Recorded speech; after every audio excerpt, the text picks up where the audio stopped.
All right, welcome everyone.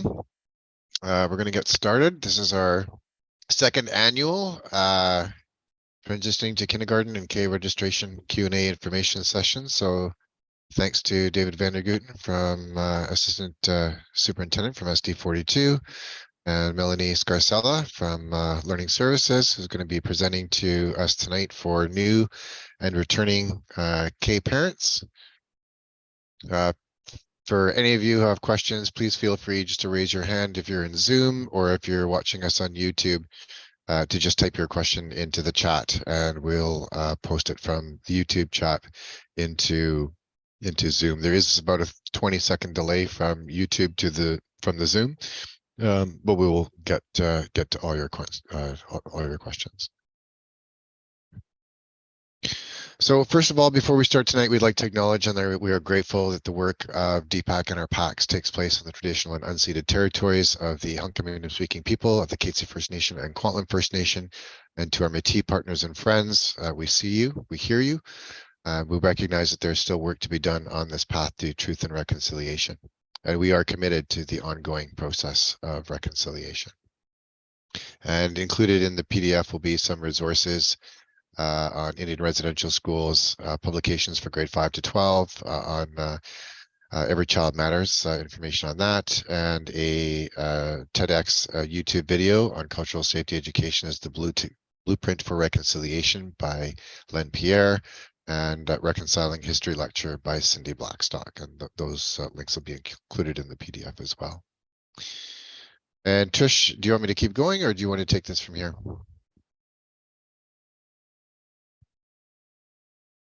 Nope, you can keep going. I'll jump in if I need to.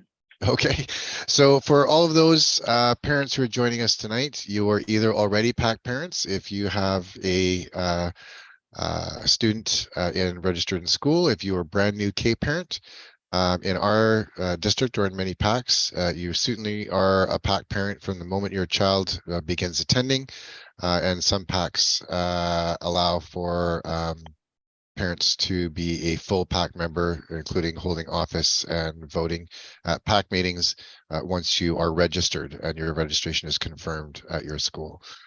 So every parent is a PAC parent. The PAC is not the executive. It includes all of us as parents being involved in the education of our children. And some important PAC roles. Again, every parent is a PAC parent. That's every parent, every guardian. That can also include family members who have care and control of the child, an auntie, uncle. You're also a PAC parent. So what are PAC roles? Such as this, providing a forum for parents to engage with principals and staff about school activities and programs, looking at ways to provide better opportunities and development for students, improving learning outcomes, and providing resources for parents, building your school community with school spirit, school events, promoting parent involvement in public education, and most importantly, it's being involved in your child or your children's education. So that's what a PAC is. And normally we would have our school trustees say a few words to you as well so that you get to know them. They're all at a conference downtown tonight as part of their academy as we have new trustees. But they are an important part of our school district as well. And they can set the tone for what our school district is going to look like and what path that we're going to take moving forward. So Elaine Yamamoto is our chair, Kim Dumore, our vice chair, Hudson Campbell, Gabe Leosis, Mike Murray, Pascal Shaw, Kathleen Sullivan. Those are our trustees for SD42. And with that, we have David Vandergooten, who's our assistant superintendent, and we're going to start that off with Melanie Scarcella, who's a district helping teacher with early learning services, and she's going to start with a presentation on transitioning to kindergarten. So Melanie, I'm going to stop sharing, and it'll be all yours.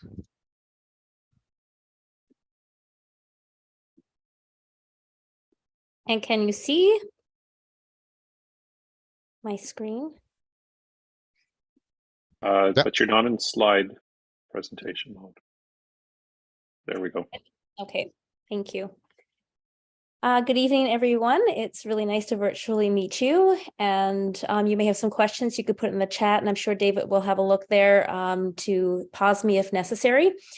I am the district helping teacher for early learning and I get to work closely with kindergarten teachers and any the community members, and we're starting to work on building 0 to 5 programming. That's an exciting time with the Ministry of Education and Childcare in early learning. Just like to acknowledge that tonight I'm actually on the Tsleil-Waututh unceded territory of the Tsleil-Waututh Nation, so I'm not on the Keetsi First Nation, Kwantlen First Nation tonight. So I would just like to acknowledge that. I just quickly a quick chat about brain development from 0 to 5. This is very important because you'll see that 5 years old, 92% of brain development happens in children, and that's so very, very important and vital years in their development. Now the brain is malleable, and so learning, yes, will continue to happen, but that is a very important time. British Columbia, we have something called an early learning framework, and we have people in the community use it. It's a focus in our school district as well. And it's a framework overlying our curriculum. It is not considered a curriculum, but a framework. And some really important principles that are in that framework are that families have the most important role in contributing to your child's well-being and learning. You are the most important and influential teacher. Relationships are the context to well-being and learning. Environments are integral to well-being and learning at home, school, and in the community. And play is an integral part to well-being and learning. Learning is holistic, reflective, experiential, and relational. And we also look to the First Peoples principles of learning. So in terms of learning is relational, the child is at the center, then it's the family, and then the school and community. So it's really important that we look at that as a village, and that we are all a really important part of the development of your children, and we need to work together. So, oh, why am I skipping? I'm so sorry. This is one of my favorite pictures. Sometimes I feel like that, actually. I want to say kindergarten readiness, and you'll notice I crossed out readiness. Trying to discourage that language a little bit, because the goal as educators is when kids enter our buildings that we are to meet the children where they are at. And so everybody's definition of readiness could be very, very different. So I'm going to go through tonight some things that could help your child transition to kindergarten a little bit easier. Now, I'm not going to go in depth with these because we actually run a Thriving in Kindergarten sessions, 3 sessions in May that I will go over those. Sorry, I have to keep, I don't know why my finger keeps touching that. So kindergarten is coming soon. So what I'll run over really quickly, and it'll be the fast-paced version, is routines, independence, social skills, emotional wellness, fine motor, gross motor skills, oral language, books, and play, and touching on sleep routines, nutrition, and managing your child's screen time. So you'll notice in all of that, in transitioning to kindergarten, I never once suggested that your kids need to know the alphabet or have to count to 20 or 100, right? So these are the things that will set your child up for success in learning. So play is at the heart of the curriculum in kindergarten. Doesn't matter what area cross-curricular that we touch, but play is hopefully at the center of all of that. So how can you as parents and caregivers support children before kindergarten? Start now with routines. Routines are the most important thing, and the same as much as you can in weekdays as compared to weekends, because the routine of school, if they haven't had a routine ahead of time, can be really difficult to get up and out the door early enough and calm enough to be able to get into school to feel regulated to learn. Sleep, very important for our little kindergarten kids. How much sleep? Well, Infants and toddlers 0 to 2, 12 to 14 hours. Preschoolers, kindergarten, 12 to 13 hours. School age 10 to 11, and teens 9 to 10. So I just want to acknowledge that I am still a parent, but my kids are 19 and 20 now. And so I remember dinner time. Actually, this is a bit of a joke because my daughter used to fall asleep at the dinner table often with spaghetti on her face. But it is really important, not just for the children that they're getting to get bed early, but also for us as the adults to be able to have some downtime for ourselves. And so that it always makes us better parents when we're rested and we have some time to decompress after our day as well. Morning routines are really important. And I will talk a little bit about evening routines as well and thriving in kindergarten. The biggest one is to get those devices out of the room, get an old-fashioned alarm clock, and set them up so that often if they're rushed in the mornings, they come to school really frazzled and not regulated. So those morning routines are really important. And again, I was a working mother full-time raising my kids, and I remember how hard those mornings were. So we'll talk about some really great ideas how to set your kids up in those morning routines. Independence, teaching your kid to zip zippers and tie shoes or put on their shoes, getting dressed by themselves are really, really important, because when they get to kindergarten, they are going to have a classroom of 20 students and one teacher, and they will need to build independence really quickly. However, it is nice and helpful to the child for the transition to be easier if we can get some of that skill before they come to kindergarten. And I can't stress enough how much the importance of play is happening, getting off devices, getting away from the TV, and just having children play with open-ended materials. You don't have to spend a lot of money on them. It can be boxes, it can be paper. Kids will play. Playful learning is also cooking, helping people cook, things like that. I have some play and learning pictures, like these little pile of ribbons. Put them in order from shortest to longest. Okay, so it doesn't have to be toys that you have to go buy at a store. Necessarily, it can be things you can find around the house. I really, really, really suggest your child also needs to learn to play alone, and not that they'll be playing alone at school, but it is actually a skill to feel comfortable, to be able to be creative and play by themselves as well.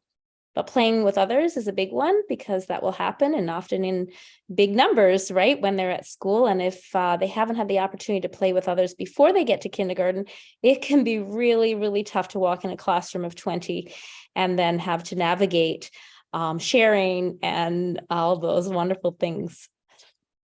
Free play. So a lot of people say, well, my kid is in soccer, and then they're in dance, and then they're in swimming.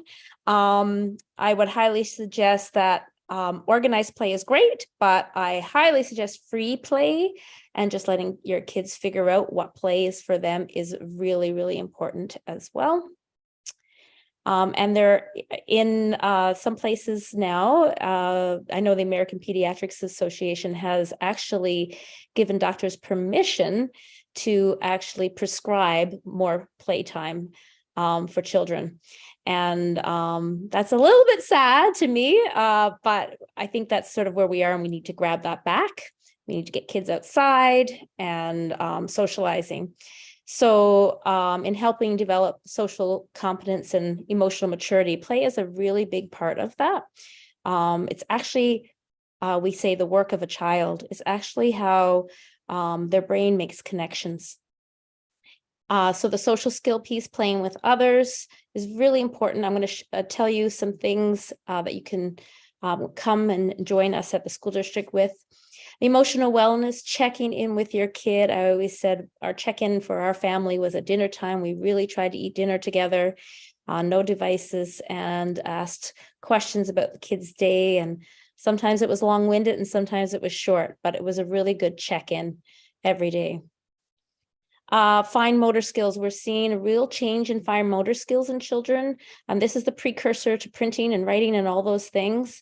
And we are finding more difficult, children are finding fine motor skills more difficult, and we can make assumptions as to why that is, but the best thing we can do is offer them fine motor opportunities. So pinching, so clothespins are great, even just stirring, spoons, all those things, anything that's using your fingers and your wrist. And the more like picking, all they're doing right here is taking a basket of buttons, and the parent drew some lines, and they have to pinch the buttons and put there.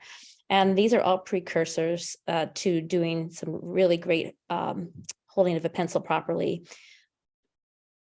And gross motor, we're seeing lots of changes in children's gross motor. And the biggest thing, again, is go to your local playground. And in fact, if you know what school your kid is going to, take them to the school playground so they start feeling comfortable ahead of time on the equipment that we offer them, because they will spend quite a bit of time on that playground. And oftentimes when there's lots of kids out there. So it's really important for them to get the skill and the strength that they can navigate what is out there. And oral language. This is the basis of really great literacy skills, and that is working on singing things with them, having them read, or you read with them, them. That is one of the most important things you can do, is read with your child. But having conversations with your child, again, sitting across from the dinner table, sit down with them sometimes and play with them so that they can communicate what they're playing and how they're playing and what they're playing and what they're designing, what they're creating, because they are amazing designers, little children. Mel, can I just add to, or you're talking about books here, but just how many books they can take out from the public library too? Yeah, so we are connected with our community groups, and the library is one of our community partners. And I can't suggest how important it is to get books in your children's hands. They do not have to read before they come to kindergarten, not at all. But we would love for them to experience books. And the best thing you can do for that is read to them. Does not matter what language you're reading to them in. If you have books that are in the language of your first language, that is fantastic too. But reading to them and then with them is going to carry lots of success. And the library, I thought at one point somebody said you can take out 40 books at a time. So I always suggest to parents have what I call the library basket in your house, accessible to your kid at all times. Go to the library together. Let them pick out the books. You know, sometimes those kids will go over and they'll find the hardest book that on sharks. And in the nonfiction section, and I always say, let them pick the book out about sharks if that's what they want, right? And then go through it with them, point to the pictures and all those wonderful things. So please go, and Pitt Meadows has a fantastic library. Maple Ridge is a fantastic library. They offer free programming as well for little kids. So if you can check out that and use it, it's an absolute gift to our communities. I'm not going to talk long about nutrition, but we will talk about that in our Thriving in a Kindergarten series, as well as Screen Smart. We will talk about that, and that's, David knows, a big one for me. The research is saying no more than 2 hours of screen time a day for children 5 to 17, and that includes anything and everything, TV, iPad, device of any sort, okay? 1 hour less for children 2 to 5, and 0 for kids less than 2 years. So I really talk about the simple place that you don't have to have a screen is in the car, right? Really, it's a great time to have conversations. We had some of our best conversations with our son side by side in the car. I always say I got the really hard questions though, as the mother. I used to say, where is my husband right now? I'm getting all the hard questions in the car. So I would really suggest to find times with your children that you are both free of devices so that you are connecting with your child. So before we come to kindergarten, we are piloting a series this year called Ready, Set, Parent, Sprout, Grow, and Ready, Set, Play. So if your kid is coming to kindergarten, you would be at the Ready, Set, Play. And I'll go through that in a minute. Now, the Ready, Set, Kindergarten, every school offers this, and it's just a one-time come for an hour into the kindergarten classroom, meet the teachers, play with some things, and you go home with a book at the end. And we are doing them usually in May and June, but once you register and when everything gets sorted, you will eventually get an email from your school to say when that is for your school. But I'm going to run through a few of these right now. Strong Start, if you haven't been through them, they're a free program. We have them at 8 schools. It's play-based, 0 to 5, and it is taught by an ECE. It is with parent or caregiver, so you stay the whole time. You can drop in for a half hour, for an hour, or you can stay for the whole 3 hours. It's whatever you want to do. It is a drop-in again now. During COVID, we had sign up, but now it's back to drop-in. And I didn't take out my COVID piece in that, sorry. So Highland Park, Davy Jones Elementary, Fairview Elementary, Hammond, Harry Hoagie, Eric Langton, Susquehanna, and Webster's Corner. So you'll see the QR code in the right-hand side. And if you want to scan that, it actually brings you to the Strong Start link in our school district website. So you can actually check out to where those are. And there are, there's contact information for each of the ECEs at those centers as well.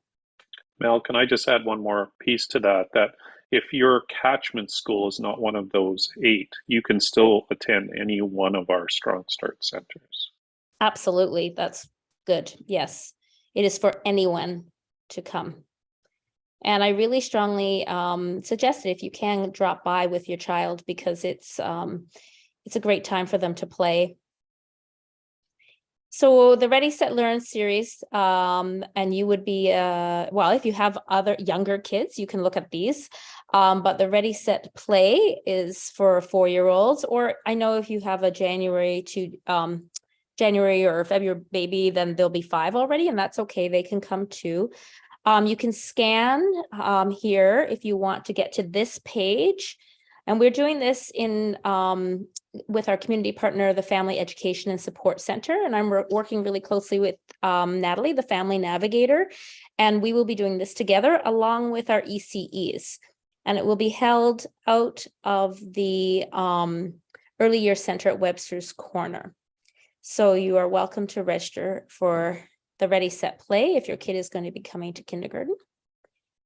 And then the Ready, Set, Kindergarten is what I mentioned earlier. Every school will do that. It's a way of welcoming our new kindergarten students and hopefully get them excited so that they're excited over the summer. The other thing we do is called Thriving in a Kindergarten. And basically, I'm going to talk about lots of the stuff I did tonight, but in more depth, and show you some videos and things like that. Session 1 is What Now? My Kid is in School, Expectations and Excitement, Supporting Your Child on the Path to Kindergarten. It's in May, so they're consecutive weeks. So May 4th, May 11th, and May 18th. The second one's about sleep, nutrition, and managing your child's screen time, some tips. And where is the worksheet? Learning through play at home and at school. So basically digging into some of the stuff I covered tonight in the fast forward version. So again, you can scan the QR code, and that will actually sign you up for the Zoom, and it will give you access to all 3 Zooms. And they're all free. And they are all free. Yes, they are. And I just want to just touch on some resources that are free on the Ministry of Education and Childcare website. And I'm going to throw, when I'm done here and David's talking, I'm going to actually throw the links to these in the chat. Oh my goodness. So let's Mel, I already did the guide to families, so it's in the chat already. Just so okay, great, thank you. So these 4 are fantastic. And if you could have a look at them, I just also screenshot I think most of them come in different languages in the PDFs. So have a look, because if English not your first language and you'd like to read it, this is hopefully making it more accessible to more of you. And it does take a village to raise a child, and we are definitely a part of that village. And we are excited for your kids to come to kindergarten. Yes, it is a transition, but they do settle in, even though sometimes you think the first 4 to 6 weeks, there some kids it doesn't, but some it do. And so just please know that they will settle. Thank you, and I'll take any questions or comments. Stop my share.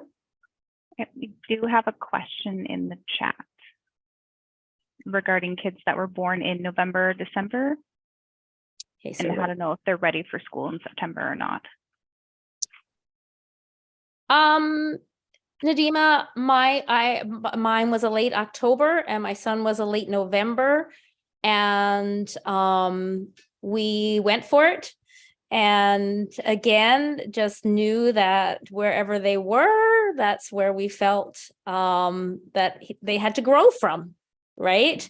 If you have some real concerns, feel free to email me and we can chat a bit further. You're able to.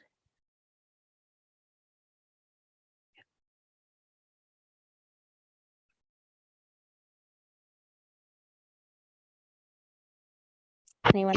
Oh, any other questions for Melanie? Quiet group. Quiet group. And Alex, do we have anything from YouTube for a question?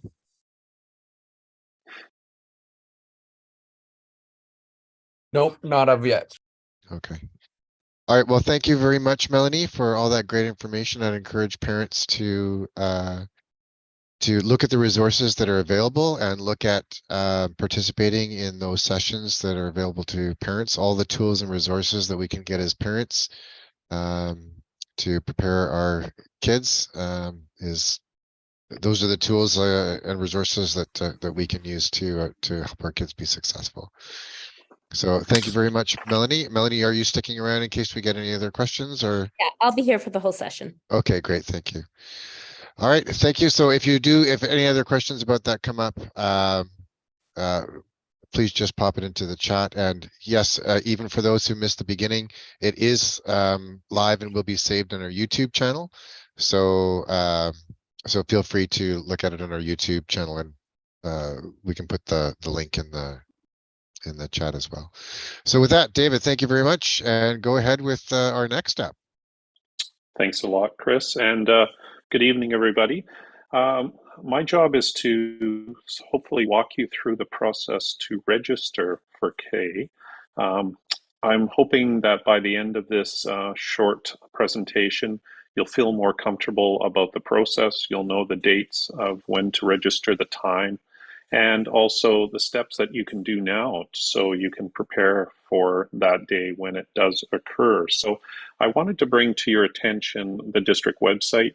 You can find that at www.sd42.ca.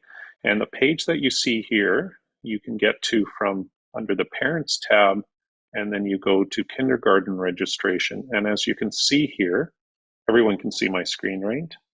Hopefully. I'm assuming so. Yeah, it's good. Okay, you can see the important dates that you should be putting into your calendar for kindergarten registration. So January 4th is siblings. So basically you already have a child in one of our schools. You get to register first. We always want to make sure that siblings are together in the school. So January 4th for siblings. And this is a key thing to look at, is noon is the registration. So every one of these dates, the registration opens on our parent portal at noon. January 11th is for the environmental school registration. It's quite limited in terms of the number of seats that are available, and you can see the window is quite short. It's only for a few days. Choice registration, that's Montessori or early French immersion. That's opens on January 18th at noon. And then general opens February 1st. It runs basically for 7 days, and then basically late registration goes right till the end of the school year into the summer. So I think one of the key things that I'm hoping you'll take away from this presentation is our schools are very full.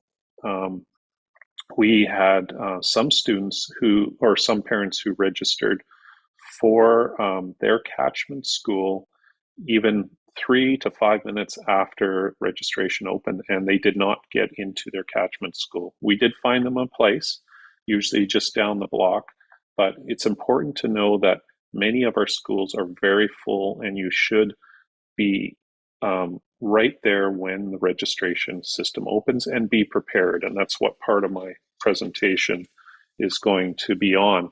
The next part that I wanted to share with you is the part of, well, like David keeps talking about catchment school. Well, depending on where you live, you need to put in your address. So again, if you go to the parent tab, you can go down to, I can't see it. School locator, there it is. You choose school locator. And from here, you can actually download the catchments, both for secondary and elementary. But if you click on the search button here, you would type in your house number and you would type in your street name. So your house number is just the first part, and then your street name, and then it will go into our database and it will tell you what your choice program school is. For example, if you're looking at early French immersion, what your French immersion school is and what your regular catchment school is. That's vitally important to really do that homework now. So when you go to the registration page the day of, you know exactly what your catchment school is. So I think that's an important piece. The other piece, and I'll put these links in the chat, is finding out the registration information for parents. So, on the website, we have lots of links. We have what your supporting documents need to be when it comes time for registration, the proof of age, the proof of address, and the acceptance criteria. This is also very important because it's actually different from high school to elementary school. So as you can see, the acceptance criteria for elementary: siblings first. We never want to separate siblings. In catchment, proof of residence. In catchment, daycare, proof of daycare. Out of catchment, without siblings, and then out of district. Again, I did mention we are very full in many schools. Some schools we didn't even get to proof of daycare. The schools had filled up with just proof of residence. So I just wanted to front unload people.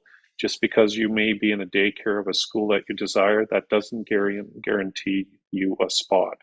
So you want to be diligent in terms of getting your paperwork and everything organized soon. So we keep talking about the parent portal. What is the parent portal? The parent portal, in short, is a site that's on our district website. And I'll show you how to get to it. I'll go back to the district website here. If you go under parents, you can go down to parent portal, and it shows you some information about this. Once your child's enrolled in school, the parent portal is your one-stop shop for paying for field trips, or school supplies, or anything that you might have. If your child is going on a field trip, to approve the field trip, but also you need to use it to actually register for school. So the short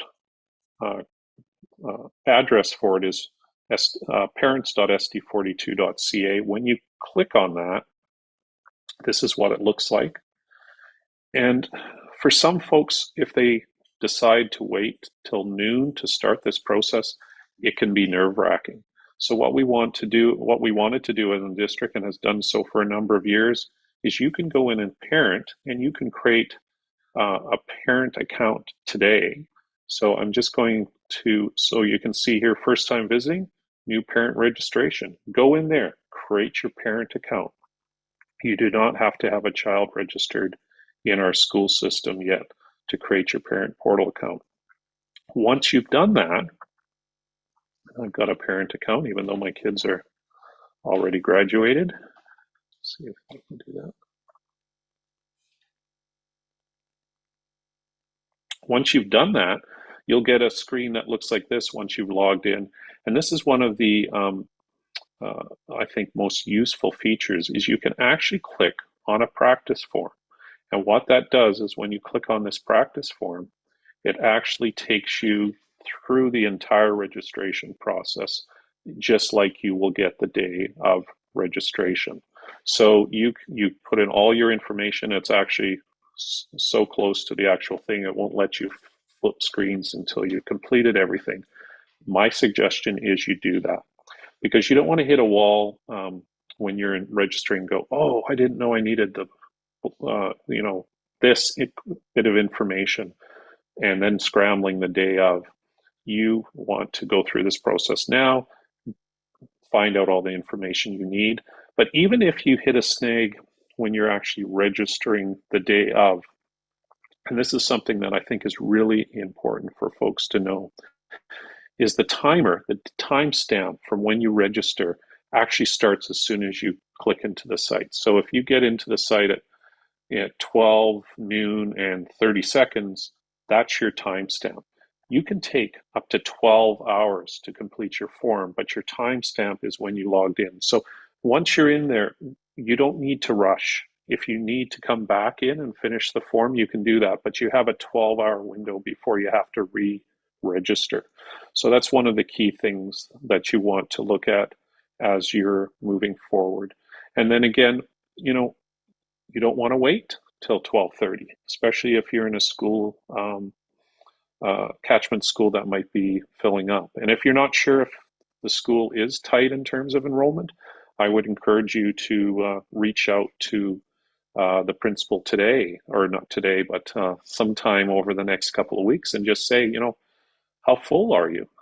What has registration been like over the last few years? Because at the end of the day, information is power, and you want to ensure that when the time comes, when that date rolls up, you're prepared and you feel comfortable. And I think if you've gone through this process, that will go a long way. So again, we have environmental school, we have sibling, we have general registration, we have choice, which is Montessori and French immersion.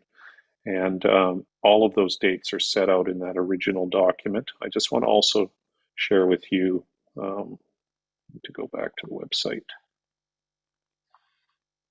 that if I go to kindergarten registration,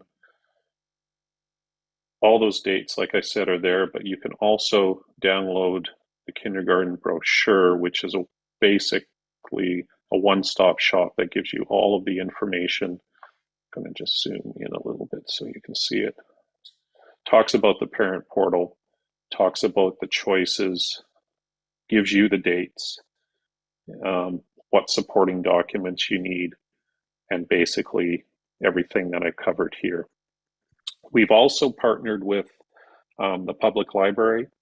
So if you need technology and you don't have it at home, the public library is available at the time of registration. And we also have technology in our schools available for parent use on the day of registration.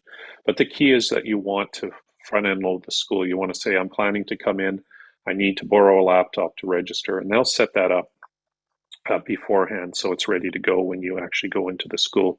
Certainly don't want to go in there at 11:55 a.m. and ask to have them set up a laptop, because they'll be scrambling. I think I'll stop sharing my screen and I'll open it up to any questions folks have. Yeah, we do have a couple questions in the chat. There's one about twins. Are they assigned to separate classrooms, or are they kept together? We obviously, as siblings, we assign them to the same school. Twins will be, it's really hard to say if they will be kept in the same class or if they'll be kept in separate classes. There are a notes field where you can, as a parent, put what your desire is, but that also depends on For example, how many K classes there are in the school. Are there K blends with K and 1? You know, many factors come into play when you're actually creating classes. And so that's a conversation you want to probably have after you've been assigned your school with the school principal, relaying those concerns. Okay, and then if they apply for a choice school, will they hear back about acceptance before general registration? Yes. So you'll know right away if you got into Montessori, French immersion, and Viro, and that's why you can see we have staggered dates. So parents will know, okay, I didn't get into French immersion. Okay, I'm going to be there on the first on the docket for general. Okay, and then what about employees of the school district and their children that will be registering for kindergarten? So everyone is on the same playing field. There's no favoritism. So again, I know, for example, some folks have asked if someone could cover for them so they can do the registration. For example, if they're lunch hour supervisor. Some folks have given their have asked their parents if they've pre-created the parent portal account and they know, for example, they might be out of the country at the time of registration, to go in there and take care of that for them. So it's really the pre-planning part. And we found that there's been no issues as long as people know, okay, this is the date, this is the time, I've made my parent portal account, and I'm ready to go. Perfect. And then if they have their child in a daycare and that daycare does not pick up from their catchment school, how do they apply for a school that the daycare does pick up from? Well, when you're registering, there's a catchment school and then there's a second choice option when you're actually registering. So that's where you should put your second choice. There's no guarantee you're going to get your second choice, but that is an option that you can put in. And then when we're reviewing the information and looking at that, those things are considered. And then there was a question about how to find out if the schools were overloaded before they apply to them. I know that you did cover that. And there's also information on the school district website with the 2021 numbers from the utilization and enrollment that you can look at any time. Yes, and that's a really good point. Mm-hmm. And then they wanted to know what is the definition of Enviro registration and choice registration? So Enviro is the environmental school. It's a unique program that we have in our school district where they don't actually have a school. It's in the environment. So a lot of their time is spent in the UBC Research Forest. They have yurts. It's quite a unique program. And not only does it involve a registration process, but then also an interview intake, because there's a certain commitment from parents because, of course, students don't stay in one place, and they have to know that it's basically 10 months out of the year outside. And it's, like I said, it's not your traditional program that would be in a regular school. And then, of course, there's the Montessori program, which we have at Hammond, and then we have French immersion schools scattered across our 3 zones. And that's really where you want to go into that school locator, put in your home address, and then find out which is your French immersion school based on that. Okay. And then someone asked, can they register for French immersion and non-French immersion attachment in case one or the other falls through? Yeah, so again, when you look at the registration dates, and I'll just pull that up there, you have siblings, which are, if you remember, the order of acceptance are the first group. Then you have that environmental school registration. Then you have choice that basically runs from January 18th to the 23rd. And then general registration doesn't start until February 1st. The reason why we have that delay from the start of general and the end of choice is because we need to we need to place those choice kids and get back to the families that didn't get into those programs so they know to register in general. So there's that nice buffer that allows for that to happen. Okay, and then to further the question about employees in School District 42, this was a question a little bit more in depth is what happens if they are an employee of School District 42, but they don't live here at all? So that would be out of district registration.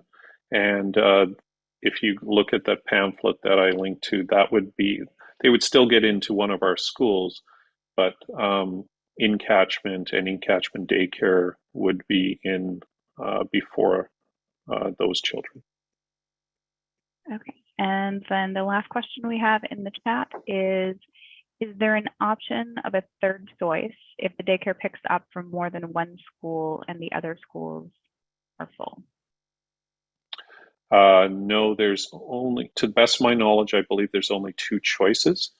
I believe there's a notes field, but what you'll also see in the registration process, we have a district email called reghelp@sd42.ca.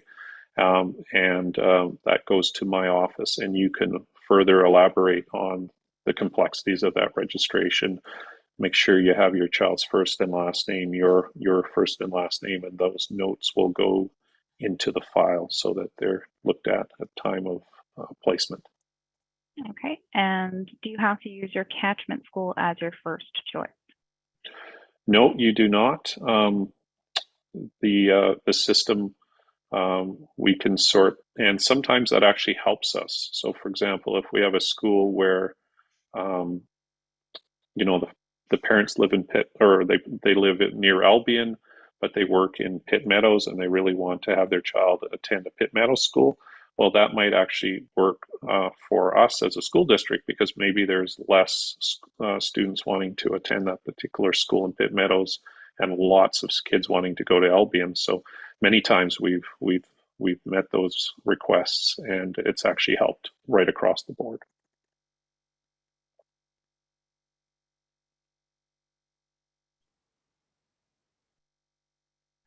So it says someone is trying to register, I guess, for a portal account.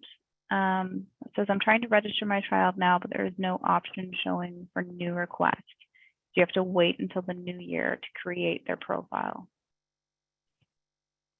Well, you can actually register for CADE now. You can go in and create your parent portal account, and you can go through the test registration, but the actual registration, that's the real registration, doesn't open until noon of those days that I had on the screen. If you're looking to register now to attend a school, for example, your child is kindergarten age right now and they need to get into a school, then they can register through our parent portal. If you're having any problems, call the school board office, 604-466-4200, or 463, sorry, 4200, and we'll figure that out with you and make sure that they've got a school this school year. Okay, and then one more question. You mentioned the timer starts when you log on the day of registration, specifically when you click register or when you log in? So what happens on the day of registration, when you log into the website, you'll see sort of a countdown timer of when registration opens. And as soon as registration opens at noon, that countdown timer will turn into a button that you click on to register. And as soon as you click on that registration button, that's when your date stamp or your timestamp starts.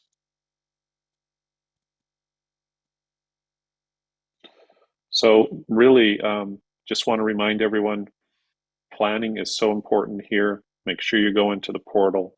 Make sure you have tried the trial registration. If you have any glitches, now is the time to work it out. And we're more than happy to support you on any of your technology needs. Much less stress doing it now than the day of.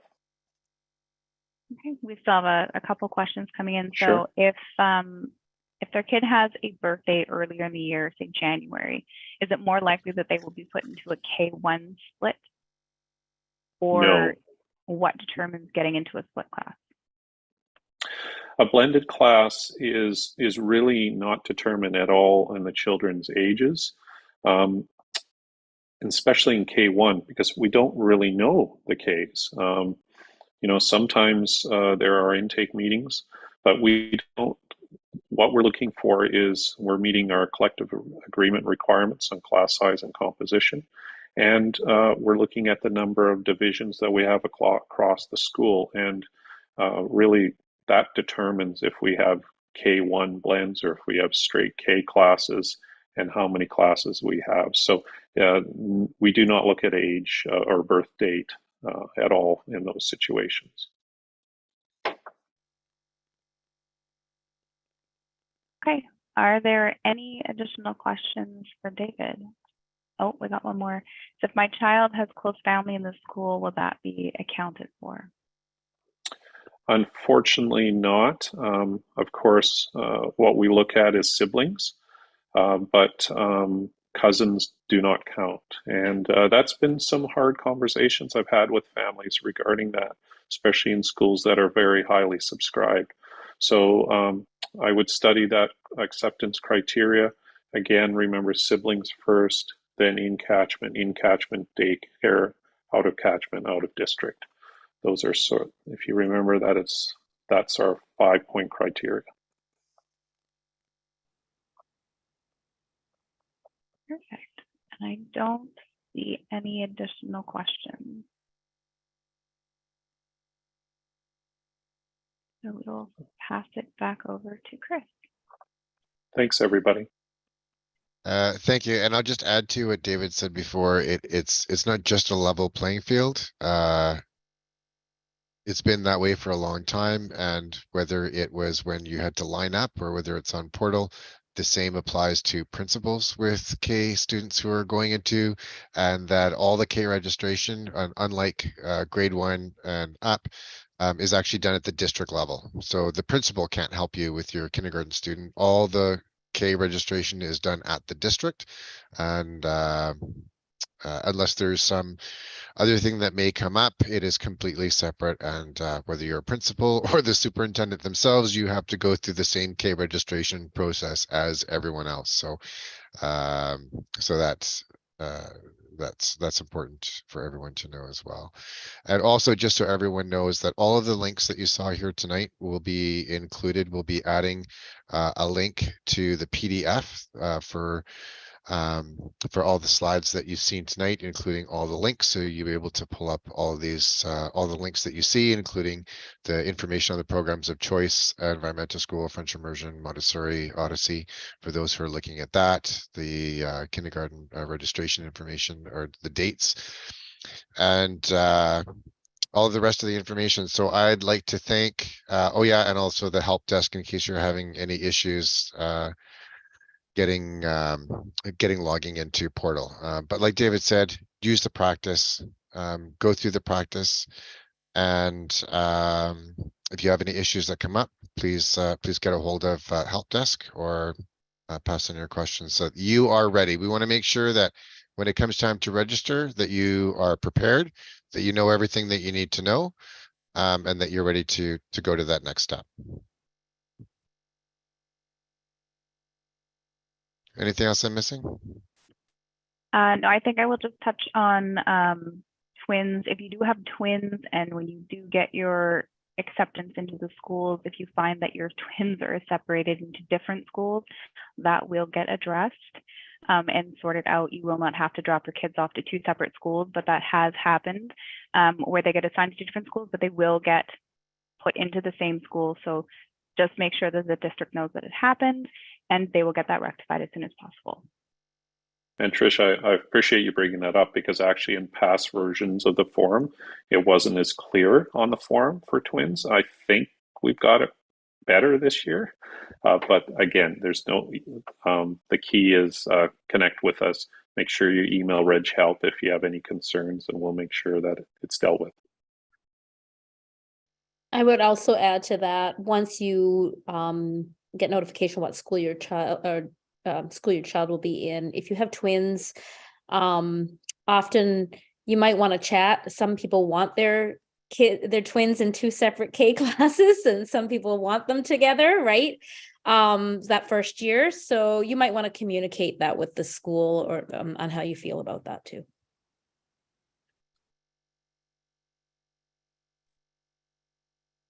And I just threw into the chat, in case you missed it, the sort of how-to documents around parent portal registration and also the school locator.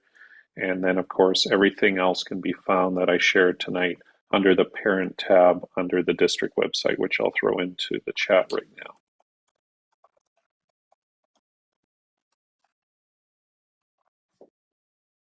Thank you, everybody. Oh, and one last thing from, from a PAC perspective, when you get accepted to your school, please do look up when their meeting is in June or May, one of their last meetings, and do attend the meeting. You absolutely can, as a parent that has a registered child in that school, and get involved. It's really, really important to get involved with the PAC and volunteer, even if you don't want to be on the executive. Many hands make light work, and there's always lots of work to be done.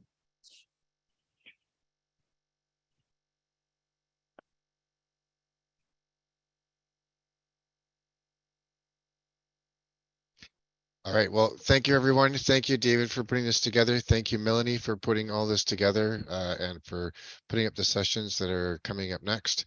And good luck to everyone on their registration. And we'll be doing this again for the grade 8 registration. And I'll tell you, for those K parents who are especially first-time K parents, that grade 8 registration information session comes up a lot quicker than you think it might. So it will be coming, but this is a good first step. And we just want to make sure that you're prepared to start, so that you don't feel like you're missing anything, and take away some of that stress. So thanks to David and Melanie for helping us do that.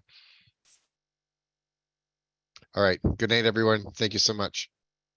Good night.